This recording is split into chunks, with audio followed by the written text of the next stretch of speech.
নাটক লেখা বা নাটক করার সুবাদে কিছু পড়াশোনা করতে হয়েছে। অবসাদ মানুষের কি কি কারণে হয়? সমস্যা ছেলেদেরও আসে, ছেলে মেয়ে আলাদা নয়।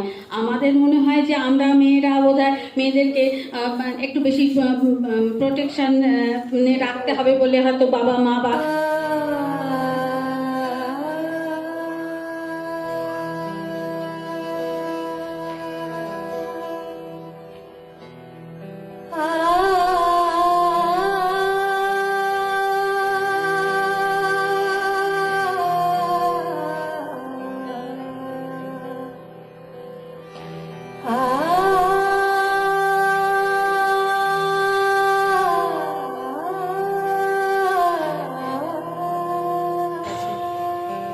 আজকে নৈহাটি রঙ্গসেনার পঞ্চম রঙ্গোৎসবের পঞ্চম পর্যায়ের অনুষ্ঠান, দ্বিতীয় দিনের অনুষ্ঠান শুরু হয়ে গেছে। আমরা কিছু প্রথাগত কারণে বা টেকনিক্যাল কিছু এরার্সের জন্য আমরা বাইরের অনুষ্ঠানটা আজকে করছি। তো আশা করি আকাশ আমাদের সাথে থাকবে এবং আপনারা খুব এনজয় করবেন। আজকে আমাদের দ্বিতীয় দিনের প্রথম পর্বের যে অনুষ্ঠান, সেটি হচ্ছে কি থিয়েটার সেমিনার। দুজন বিশিষ্ট বক্তাকে আমরা পেয়েছি, একজন সঞ্চালককে পেয়েছি। তো সেই অনুষ্ঠানই শুরু করব। তো আজকের থিয়েটার সেমিনার এর বিষয় হচ্ছে মানসিক অবসাদ বিহনে থিয়েটারের ভূমিকা। তো এক এক করে আমি মঞ্চে বক্তাদের ডেকে নেব এবং তার সাথে তাদের সম্মাননার একটা প্রসেসও আমরা সাথে চালাবো। প্রথমেই আমি ডেকে নেব আজকের সেমিনারের প্রথম বক্তা শ্রী দেবব্রত ঘোষ মহাশয়, বিশিষ্ট নাট্যকার এবং যাত্রা শিল্পী শ্রী দেবব্রত ঘোষ। এবং তাকে ফেসিলিটেট করার জন্য আমি আমাদের দলের বর্ষিয়ান অতিথি সদস্যা শ্রীমতী স্বর্ণসীতা দত্তকে ডেকে নিচ্ছি। নৈহাটির বিশিষ্ট অভিনেত্রী নির্দেশক অজন্তা, একটা হাততালি দিলে আমার মনে হয় ভালো হয়।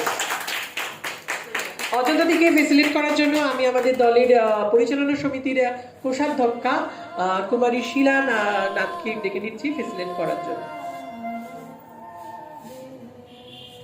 প্রথমে উত্তরীয় দিকে ঘুরে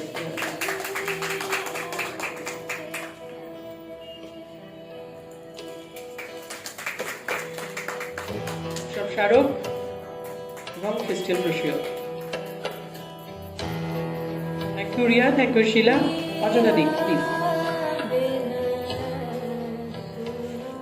এবং আজকের থিয়েটার সেমিনারকে মানে সব যাত্রারই একজন নাবিকের প্রয়োজন হয়।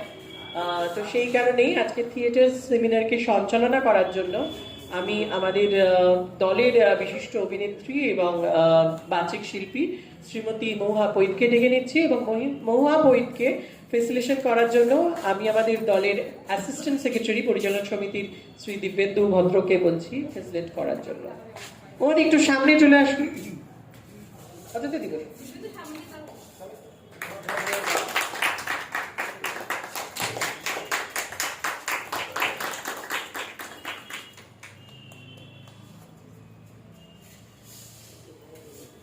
এইগুলো নিয়ে যাও।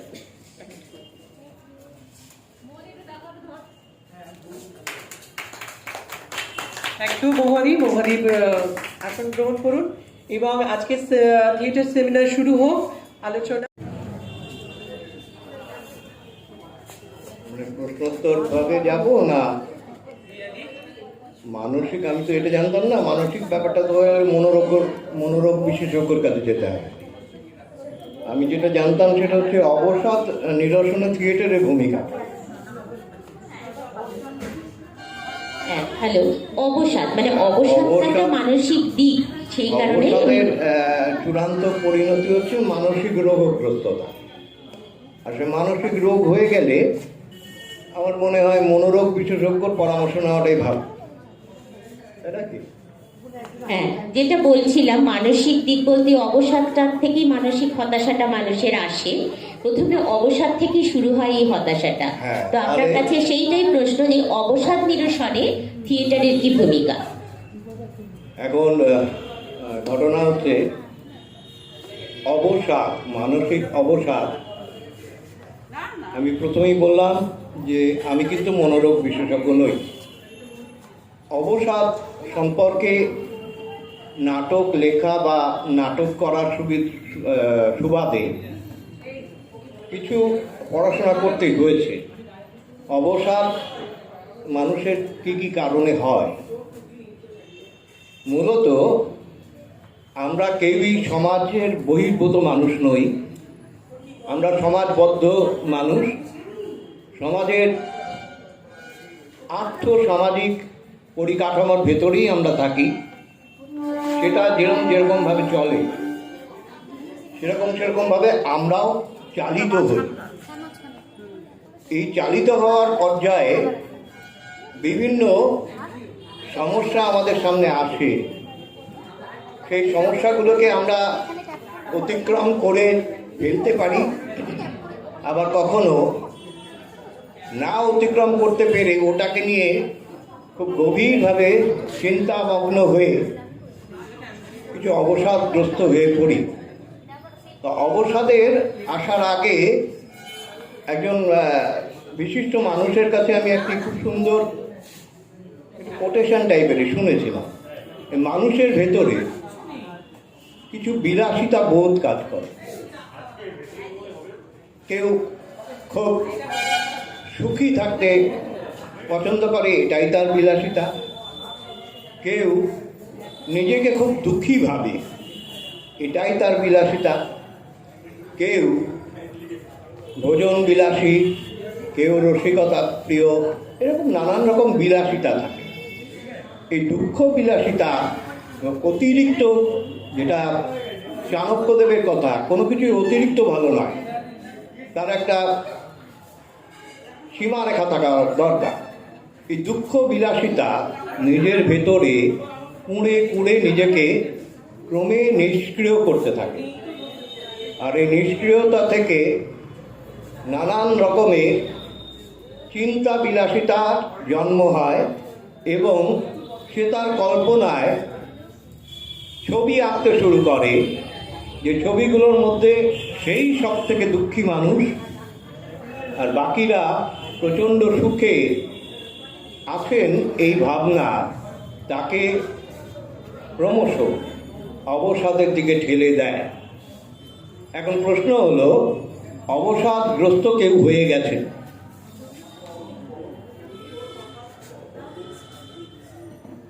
তাকে অবশ্যই মনোরোগ বিশেষজ্ঞর কাছে যেতে হবে। কিন্তু আজকের সেমিনারের আলোচ্য বিষয় হলো এই অবসাদ নিরসনে থিয়েটারের কী ভূমিকা। থিয়েটারের একটা নিজস্ব চলন আছে। থিয়েটার যিনি করেন তিনি সমগ্র দিন, এমনকি আমার মনে হয় দিনের যত কর্ম তাকে নিয়ে গভীরভাবে ভাবলে তার স্বপ্নেও বোধহয় প্রতিফলিত হয়। তাহলে জাগরণে, শয়নে, স্বপনে থিয়েটারকে সে লালন করে।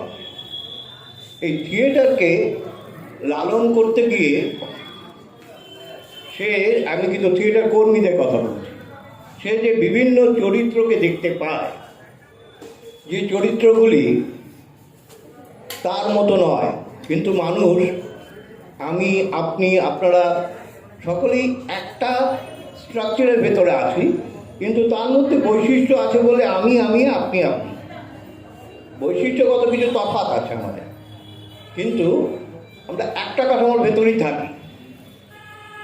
তার ভেতরও থিয়েটার কর্মীরা দেখেন তার যে নাটকটা তিনি করছেন তার মধ্যে বিভিন্ন চরিত্র, তারা কে কীরকম, কেউ রাজা, কেউ রানী, কেউ মন্ত্রী, কেউ অমাত্য, কেউ বা চাষি, কেউ শ্রমিক, কেউ একজন সাধারণ মধ্যবিত্ত। তাদের জ্বালা যন্ত্রণা, হাসি, আনন্দ এই থিয়েটার কর্মী নিজে অনুভব করেন। আরেকটা দিক কি, থিয়েটার কর্মী নিজেকে স্থানান্তরিত করেন, তিনি নিজে যা তার থেকে ওই চরিত্রের বৈশিষ্ট্যগুলো যা আছে সেই জায়গায় তিনি নিজেকে স্থানান্তরিত করেন। আমি পাল্টে গিয়ে রাম হলাম বা শ্যাম হলাম, আমি তো রাম নই, কিন্তু আমি রাম হলাম। এই চরিত্রায়নের সময় আমাকে ওই চরিত্রটির বৈশিষ্ট্যগুলোকে খুব ভালো করে অনুধাবন করতে হয়।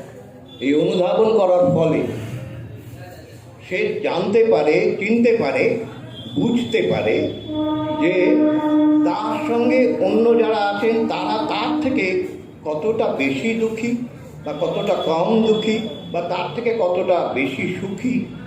এই সুখ ও দুঃখের তফাৎটা বুঝতে পারে। সে যা পায়নি, হয়তো সে আরেক চরিত্রের ভিতরে যাচ্ছে, সে পেয়েছে, অথবা সেই চরিত্র সে যা পেয়েছে তা পায়নি। এই চাওয়া পাওয়ার ব্যাপারটা অনবরত তার চোখের সামনে পরিষ্কার হয়।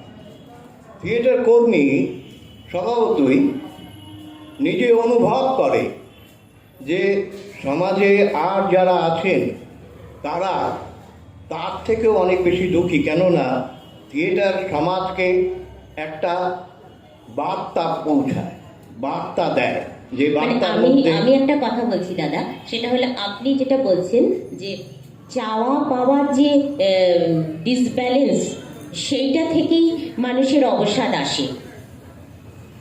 অবশ্যই অবশ্যই আসে। চাওয়া পাওয়ার তারতম্য ঘটে বলেই আমি একটু যা চাইবো তাই যে পাবো এমন তো ব্যাপার নেই আমাদের দেশে অন্তত। কারণ আমাদের দেশের দুরকম ব্যবস্থাই আছে। আমি যদি চাই তো আমি বিশাল একটা অট্টালিকায় বাস করতে পারি, সেই ক্ষমতা আমার থাকা চাই। আর যদি না পারি তাহলে আমাকে কুটিরে থাকতে হবে অথবা বস্তিতে থাকতে হবে। আমি আমার চাওয়ার লিমিটেশন অতিক্রম করে গেলেই আমার ভেতরে অবসাদ আসবে। হ্যাঁ, এটা একদম ঠিক কথা। আমি এবার অজন্তাদির কাছে আসবো। আমি একটু কনক্লুড করব। আচ্ছা আচ্ছা। তো এই যে থিয়েটার কর্মীদের এই ভাবনা থিয়েটারের মধ্যে যাপন করার সূত্রে আসে, স্বভাবতই তাদের অবসাদগ্রস্ত হওয়ার অবসরটা কম থাকে। আবার যারা নিয়মিত থিয়েটার দেখেন তারা প্রতিদিন সন্ধ্যায় বা বিভিন্ন থিয়েটারে বিভিন্ন চরিত্রগুলিকে দেখে বুঝতে পারেন ওনার থেকে ওই চরিত্রগুলো কতটা দুঃখে বা কতটা সুখে আছে, অথবা ওই চরিত্রের চাওয়া পাওয়ার সঙ্গে ওনার চাওয়া পাওয়ার কোনো মিল ঘটছে বা মিল ঘটছে না। তিনি এই তারতম্যটা বুঝতে পেরেই অনায়াসে নিজেকে সন্তুষ্ট দান করতে পারেন। আত্মসন্তুষ্ট এলেই অবসাদ থেকে হয়তো মুক্তি পাওয়া যায়। এটা থিয়েটারের মধ্যে থাকলে পরে হয়তো অবসাদ নিরসন হয়। আচ্ছা আচ্ছা, এটা আপনি একদম ঠিক কথা বলেছেন যে হ্যাঁ, এটা ঠিকই, কিছু চরিত্রায়নের মাধ্যমে মানুষের মানসিক কিছু তারতম্য ঘটে। তো আমি এবার অজন্তাদির কাছে যাব।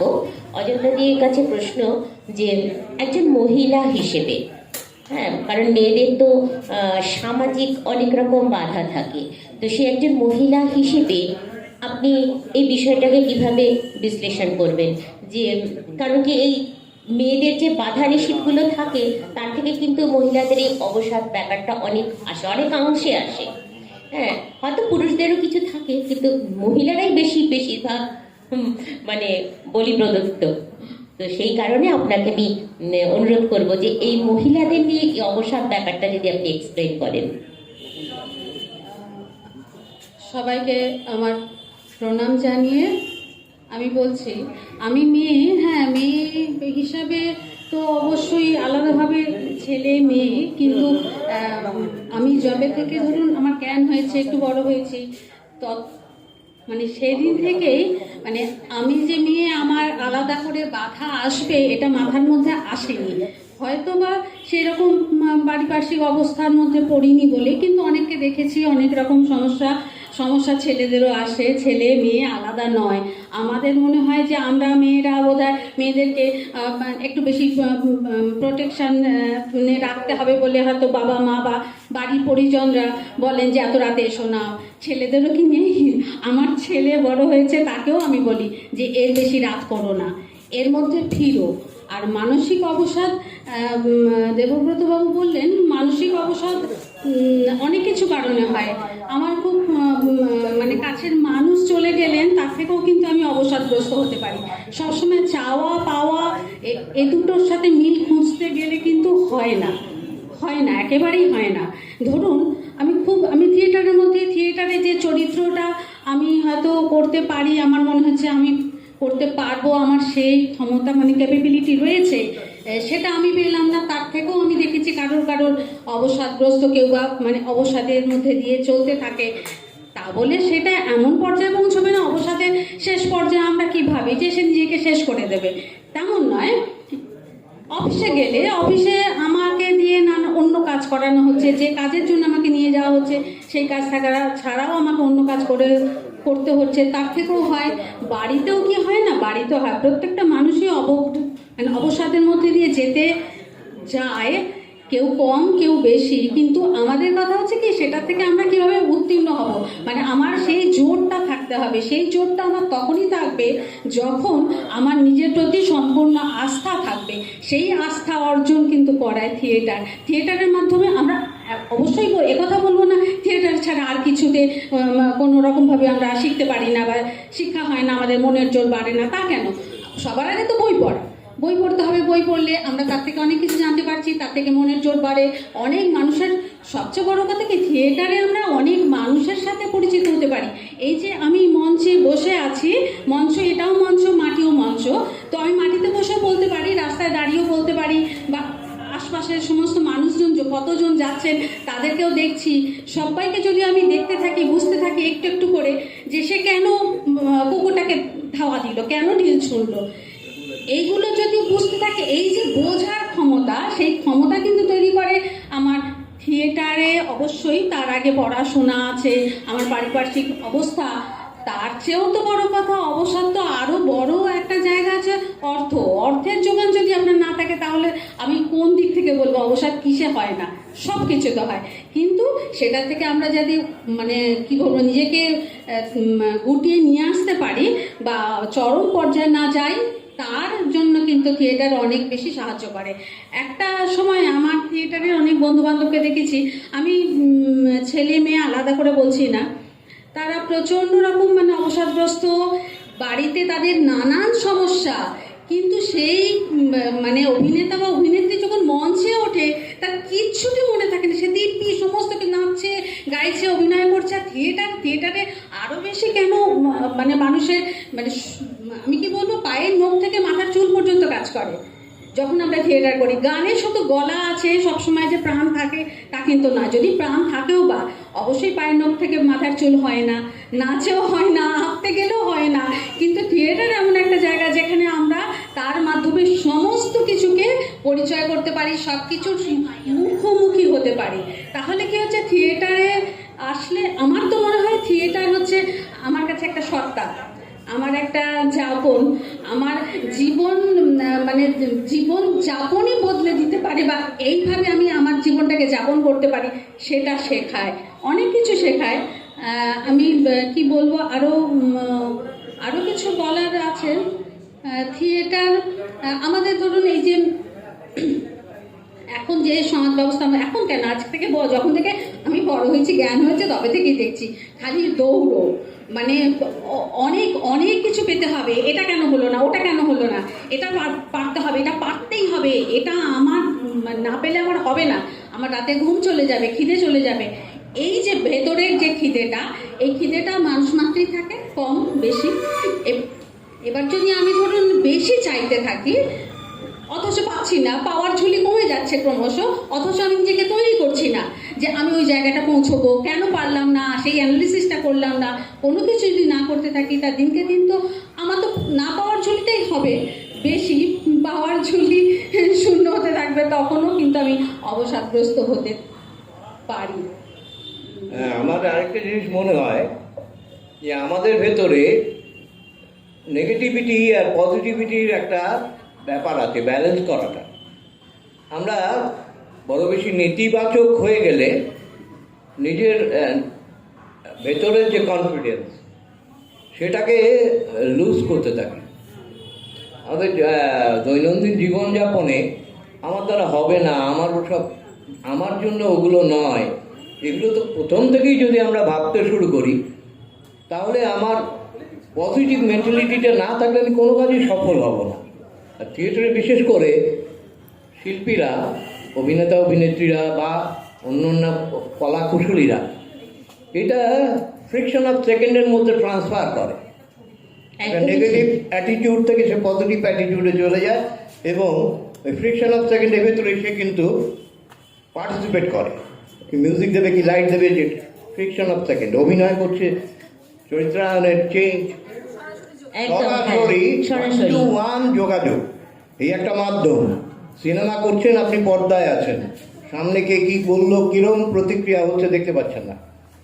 অন্য যে কোনো মাধ্যমে গান বলুন, যা কিছু বলুন, আপনার সেটা শুনতে হচ্ছে লোক, কিন্তু নাটক দেখতে আসে লোক। আর ওরা প্রথমেই বললো, ইন্ট্রোডিউস করলো আমাকে যাত্রা শিল্পী বলে। আমি যাত্রা শিল্পী কিন্তু দীর্ঘদিনের পেশাদার যাত্রা শিল্পী। তা আমি জানতাম, তখন দেখেওছি, লোকে বলতো যাত্রা শুনতে যাচ্ছি আর নাটক দেখতে যাচ্ছি। এই যে যাত্রা শুনতে যাচ্ছে এই কারণেই বলতো, 10,000 লোক তারা এই মঞ্চ থেকে 10 হাত দূর থেকে বসে আর শিল্পীকে কিছু দেখতো না, ওরা কিন্তু কানে শুনতো।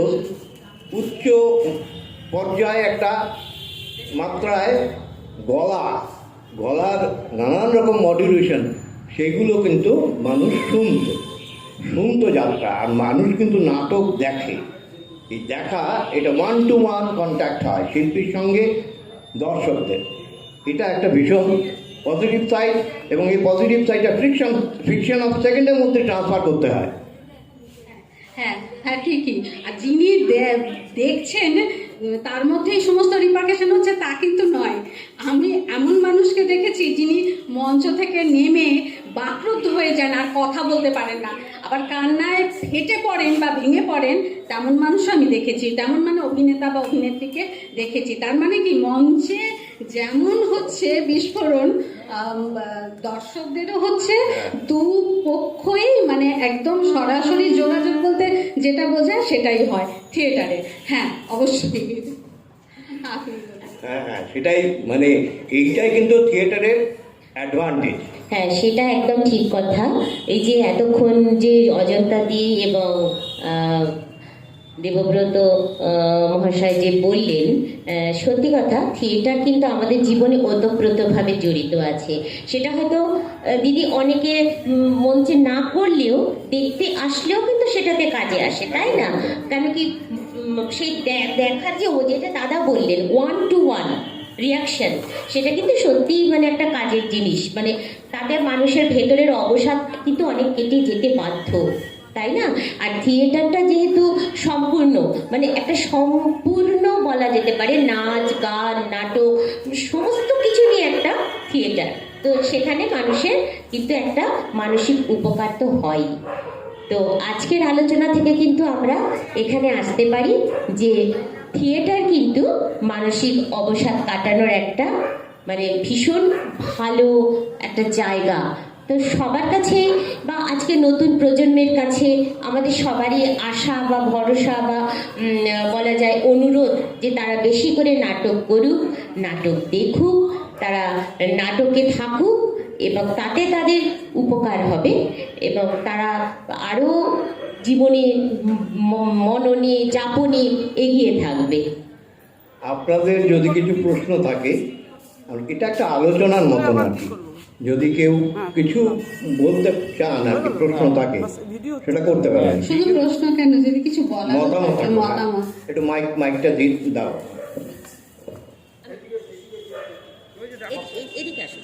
আপনি একটু এদিকে আসুন, নাহলে বক্সের কাছে তো ওটা ইকো হবে, ফিডব্যাকটা নিয়ে নেবেন। মাছটা নামিয়ে দেবেন, সুন্দর। উদ্যোক্তাদের আমি ধন্যবাদ দিচ্ছি।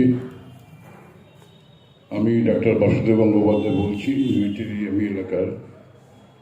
এই যে একটি পোস্ট করোনা একটা অনুষ্ঠান করেছেন, খুব ভালো, আমি ধন্যবাদ জানাই।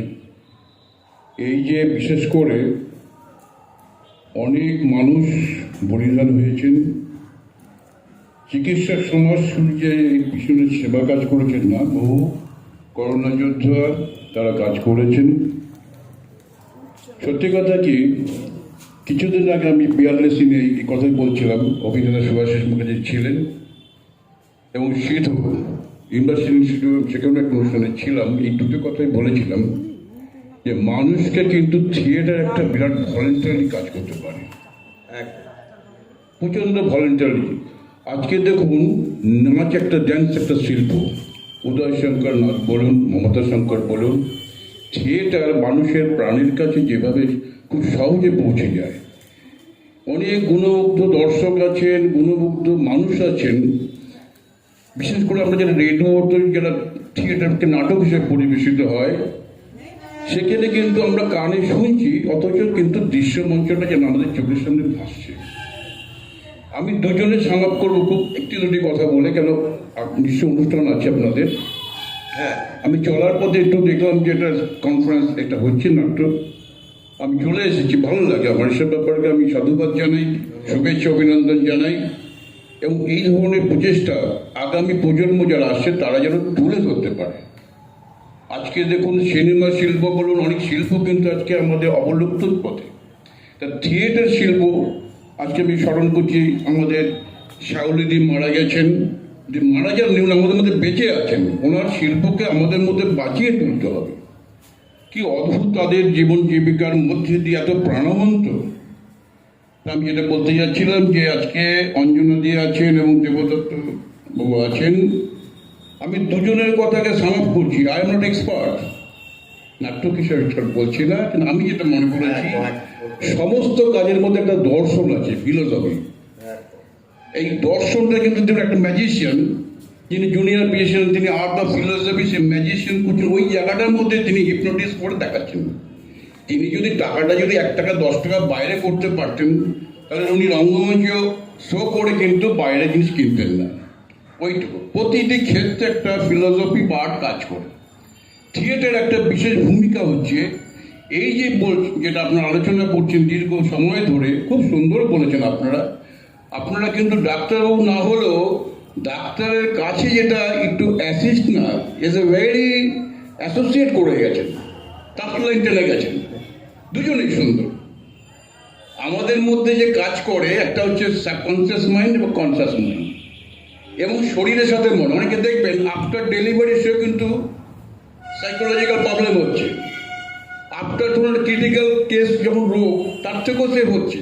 ইভেন কোভিডের এই যে লকডাউন, এটাও অনেক প্রভাব ফেলেছে। প্রভাব এই যে রোগ থেকেও দেখা যাচ্ছে যে যদি নাটক একটা ভালো দেখছে জীবনের মধ্যে আমাদের যে, বিশেষ করে আমরা তো বলি যে বিভিন্ন ধরনের, দেখুন আপনাদের হরমোন বলুন, ক্রোমোজোম বলুন, জেনোনিজম বলুন, এইগুলো এত সুন্দর ভাইব্রেট কাজ করে, সেক্ষেত্রে একটা বিরাট ভূমিকা।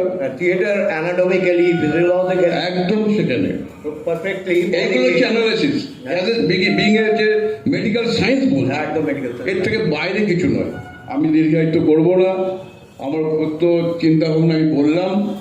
এই যে দুজনের সম্মিলিত যে আলোচনা, যে অবসাদ, যে ডিপ্রেশন বলুন বা মানুষের মেন্টাল একটা, তার যে অবচেতন, আমাদের তো বহু রকম রোগ আছে মেন্টাল, বাইপোলার থেকে বহু রকম হ্যালুসিনেশন, কিন্তু মানুষ প্রথম যদি ডায়াগনোস করে যদি এই ধরনের সেমিনার প্রসেসে যদি সে যেতে পারে, এটা কিন্তু ফরেনে হয়, অ্যাপার্ট ফ্রম দিস অন্য জায়গায় হয়, কিন্তু আমাদের এই পশ্চিমবঙ্গ কিন্তু এখন অনেক পিছিয়ে নেই। হ্যাঁ, কিন্তু কোনো একটা জায়গায় যেন বাধা হচ্ছে, এই বাধাটা কাটাতে হবে, এটাই আমার বক্তব্য। ধন্যবাদ। থ্যাংক ইউ ভেরি মাচ ডাক্তারবাবু। অনেক অনেক ধন্যবাদ ডাক্তারবাবুকে, যে তিনি আজকে আমাদের এখানে এই আলোচনা সভা দেখে ঢুকে পড়েছেন এবং আমাদের অংশগ্রহণ করে ওনার থেকে আরো কিছু আমরা জানতে পারলাম। তো আমাদের হাতে সময় খুবই কম, এখন সময়ও কম, এটাই বলা। হ্যাঁ, সময় ভীষণ কম। থিয়েটারে যাপন করুন, হয় দর্শক নয় কর্মী, থিয়েটারের মধ্যে যাপন। একদম। আমি দেবব্রত মহাশয় এবং অজন্তা দি দুজনকে অনেক অনেক ধন্যবাদ জানালাম ওনাদের মূল্যবান তথ্য আমাদেরকে শেয়ার করার জন্য, আমাদের সাথে আলোচনা করার জন্য। আমরা অনেক কিছু জানতেও পারলাম। তো আমাদের আলোচনা সভা আমরা এখানেই শেষ করছি, কারণ ভেতরে